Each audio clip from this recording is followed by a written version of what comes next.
7 bonnes raisons de choisir Voyage Antillais. Voyage Antillais est une agence antillaise depuis plus de 50 ans. Voyage Antillais vous réserve un accueil chaleureux, une qualité de service, un accompagnement soigné, toujours avec le sourire. Voyage Antillais vous propose les meilleurs prix. Avec Voyage Antillais, vous bénéficiez de facilités de paiement. Votre deuxième bagage est offert. Voyage Antillais, c'est 2 agences en Île-de-France qui relient les Antilles à Paris. Voyage Antillais, nous là vous faisons voyager. Martinique Actualité.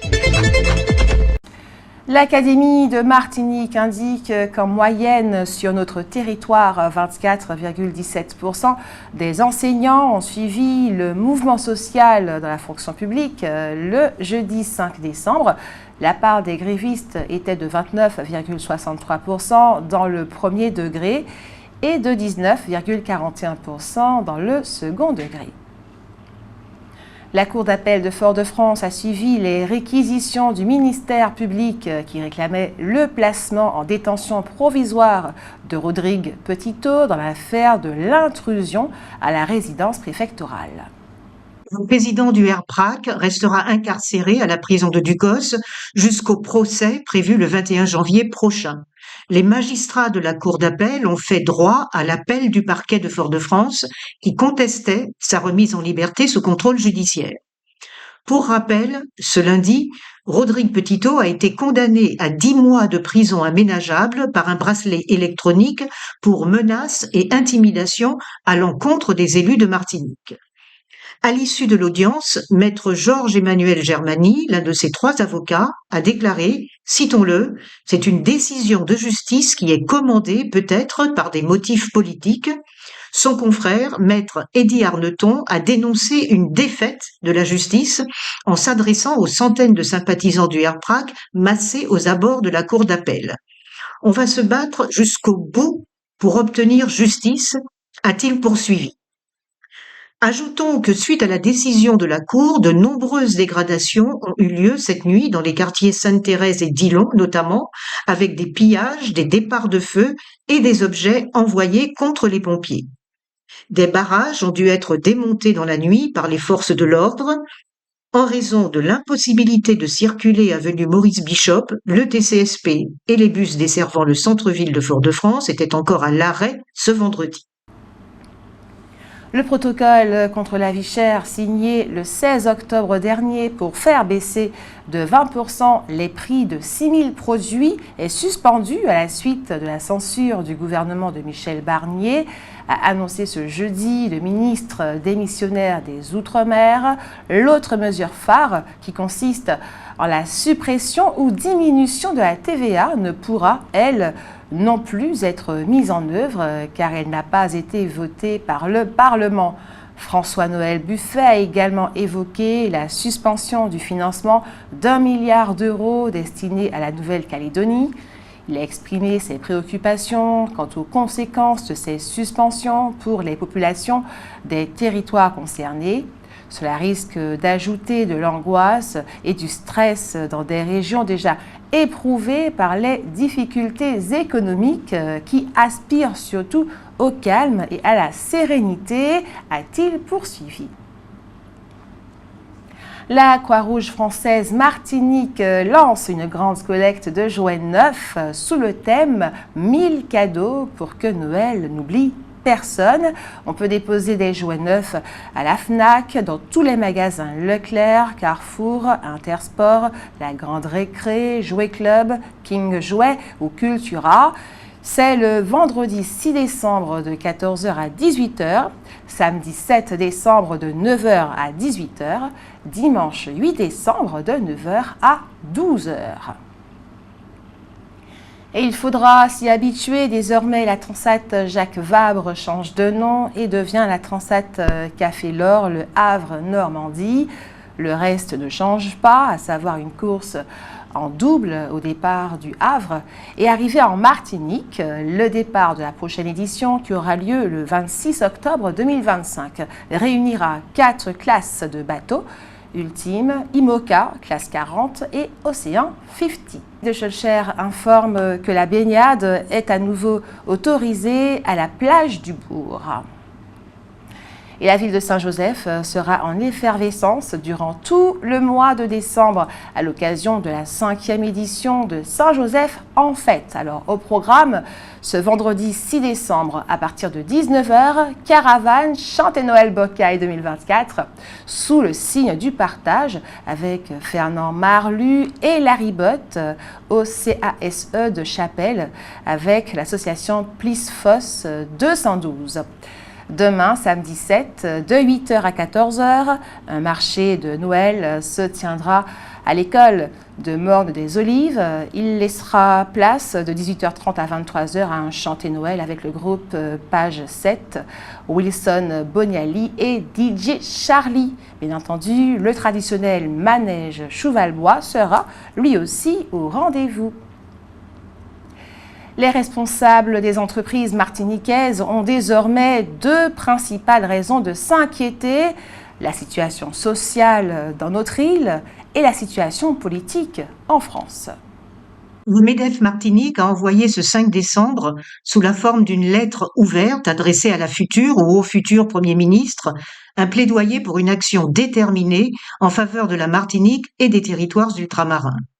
Le MEDEF y rappelle les défis majeurs auxquels doit faire face actuellement la Martinique, tant sur le plan économique que social, des défis qui viennent s'ajouter aux difficultés structurelles. Il appelle à la mise en œuvre rapide des engagements pris par l'État dans le protocole signé le 16 octobre 2024, estimant qu'il s'agit d'une urgence pour protéger les entreprises locales, préserver le pouvoir d'achat des ménages martiniquais et éviter l'amplification des tensions sociales qui pèsent sur la stabilité de notre territoire.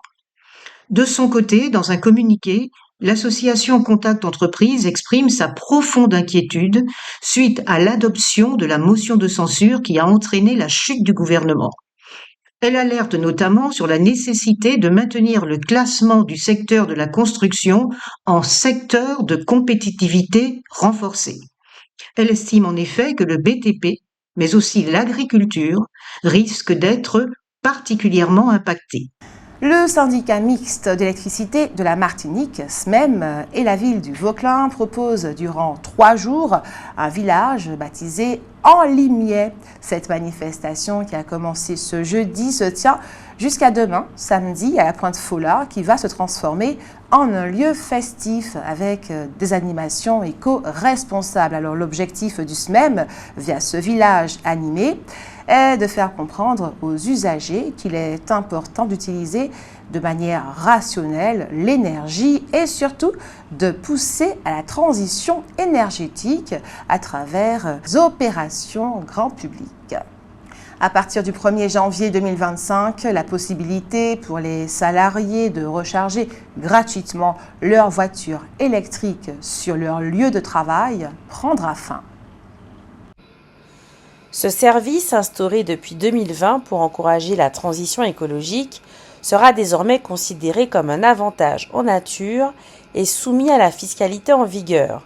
Les entreprises devront intégrer le coût de l'électricité dans leur cotisation sociale ou le facturer aux salariés. Cette nouvelle réglementation pourrait freiner l'attrait des voitures électriques. 49% des automobilistes se disent prêts à continuer à utiliser la recharge en entreprise, même payante, car elle reste moins chère que les bornes publiques ou autoroutières. Cependant, pour les automobilistes roulant en thermique, ce changement combiné à la baisse des aides à l'achat de véhicules verts pourrait dissuader un passage à l'électrique.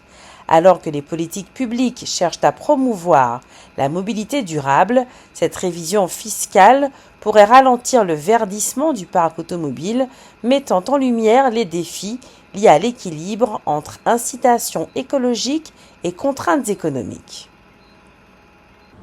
L'hippodrome de Carrère ouvrira ses portes à 11 h ce dimanche 8 décembre pour sa 12e journée hippique et la dernière de l'année. Au programme de cette dernière journée, organisée par la Société des courses de Madinina, on trouve 8 courses dont une épreuve réservée uniquement aux trotteurs. Le temps fort sera le critérium des 2 ans.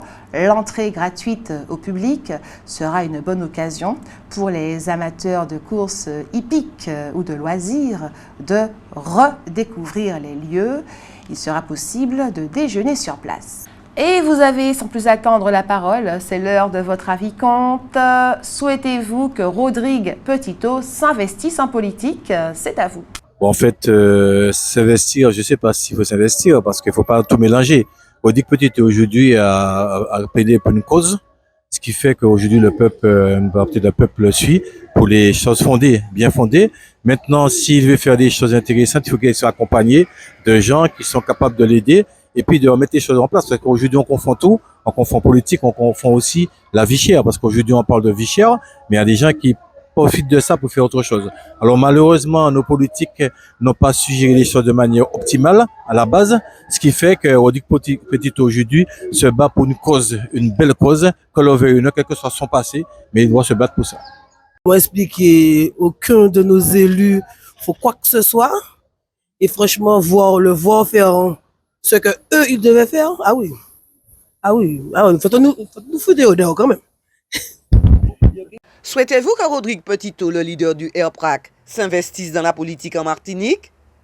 Alors, je n'ai pas tout suivi dès le début, mais le peu, et j'apprends qu'il faut apprendre à se mettre à la place de l'autre. Que ça soit dans la politique, dans la religion, peu importe, le plus important, c'est ce qu'on a dans le cœur, et ce qu'on a dans le cœur se reflète sur le reste. Je ne suis point parfaite, il n'est pas parfait. Les hommes sont très parfaits, tant mieux pour eux. Alors, si bon Dieu permet RPRAC là, il s'aboutit. Maintenant, c'est à tout un chacun de savoir ce qu'il veut à court, moyen et long terme. Et puis, apprenons à se mettre à la place de l'autre et on saura ce qu'on doit faire. Souhaitez-vous que Rodrigue Petitot, le leader du RPRAC, s'investisse dans la politique en Martinique? Ah oui, ça serait, déjà c'est demandé par le peuple, hein, et moi-même je le soutiens énormément et je l'aurais souhaité énormément aussi qu'il soit le président. Ah oui, ça c'est sûr. Oui, qu'il s'investisse. Oui, je le souhaite. Je le souhaite. Pourquoi pas, oui. Je pense qu'il y a les moyens, qu'il y a ce qu'il faut pour ça. Voilà, il peut. Oui. Il trouvera de quoi. Il trouvera de quoi suivre. Moi, je pense qu'il faut qu'il s'investisse en Martinique. Lui et Gladys et Odd, parce que je pense qu'ils ont une idéologie qui correspond à nos idéologies, nous, de la jeunesse en Martinique. Voilà. Ils peuvent nous représenter dignement, c'est surtout ça. Voilà. Oui et non, parce que au début de son action, il a fait de belles choses. Je ne disconviens pas, mais je sais pas pourquoi il commence à, je ne dirais pas déraper, hein. Mais quand même, je pense qu'il va un petit peu trop loin. Outremernews.fr, le site de l'actualité Outre-mer, 24 heures sur 24 et 7 jours sur 7. Retrouvez la chaîne Outremer News sur YouTube.